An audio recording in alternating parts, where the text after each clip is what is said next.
Ash versus Evil Dead Season 3, a season I have yet to watch. I know, it's crazy. I've mentioned it before, but I think it's insane that I haven't seen this. It just, there's a reason behind it. It's a long story, it doesn't matter. But finally getting to watch it, and I've heard a lot of negative about it, and as fucking usual, I don't get it. I've watched 4 episodes so far, absolutely loving it. Don't see the issue, but whatever, fuck them. This first episode I thought was great. Holy shit, did I love this episode. I was laughing. I was having such a good time. You got the Ash commercial in the opening here, finding out that he has a hardware store / sex emporium. Of course Ash has a fucking sex toy emporium hardware store. Of course he does. The Necronomicon was found in the mud and read on live TV, and Ruby comes and takes it back. And we got Kelly, who now works at a bar, and Pablo, who works at a fish stand.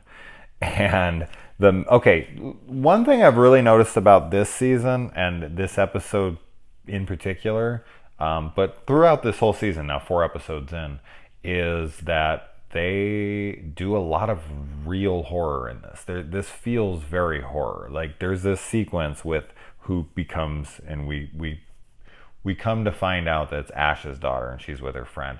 There's this mascot that's stalking them. And the way that's done, and the way that it starts bleeding from the eyes and the mouth, and then all the lockers start bleeding and the lights go out, and then it's like on them, and then they get taken out. And then when Ashes walks in on the friend, the punk rock looking friend, and she's playing the piano, is like blood is pouring from her fingers, and then she's playing instruments. It's very horror. Like, yes, there's some comedy for sure. There's a good amount of comedy, as there always is, but the horror is actual horror a lot of times in this episode, and there's a good amount of it in other episodes as well. So I really appreciated that. I can love horror comedies. I can love, horrors with no comedies. Like, it doesn't matter as long as it's good, as long as it's well balanced, and I think that they're balancing this extremely well. So we find out that Ash has been married before. He had this woman named Candace Barr, and she and him got married for like a night. And Ash knocked her up, and we find out that he has a daughter, Brandy. And his argument for why he couldn't have knocked her up is because he used his lucky rubber, which went 50-0. He used the same rubber 50 times. Of course he did. Of fucking course. What happened on the 50th time? Did it break? Does he count and then throw it away after 50? Has he only had sex 50 times in his life? I don't know what the hell. But yeah, he's something.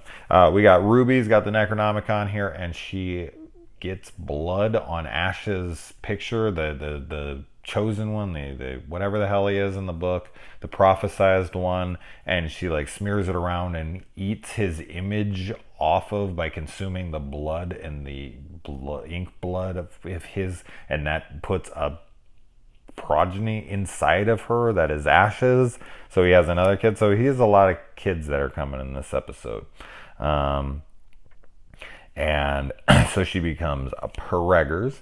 And I love the line when Ash is talking to, I watched this a couple nights ago. Shit. I think it's either Candy Bar or it's Brandy Bar. Brandy Bar. I didn't even notice that. I didn't even think that was her last name. That's funny. Candy Bar and Brandy Bar. He's like, unless you're a Deadite, then fuck you. I thought that was a great line in the moment. It's not as funny now that I'm saying it back, especially since I can't remember what fucking character said it. All the flying instruments and whatnot, and then the harp down on her face, and he jumps on it, and it splits her face into like all these different pieces, and it folds apart, and it looks like a freaking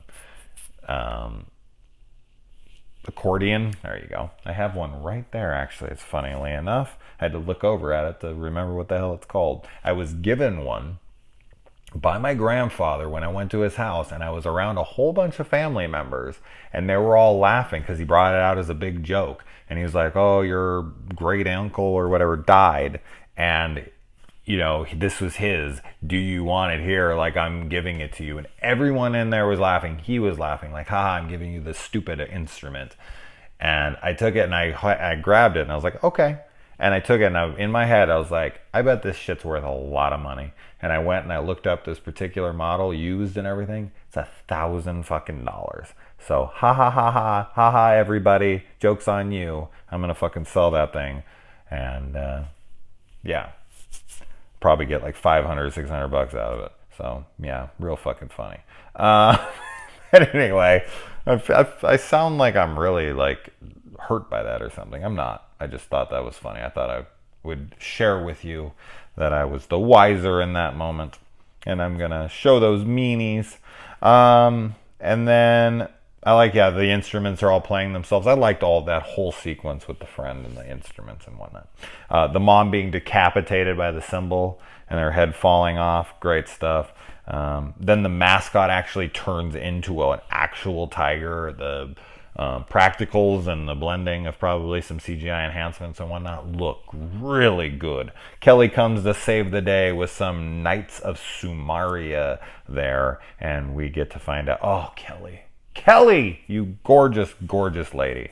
You can come save my day any day. All right, let's move on to the next episode.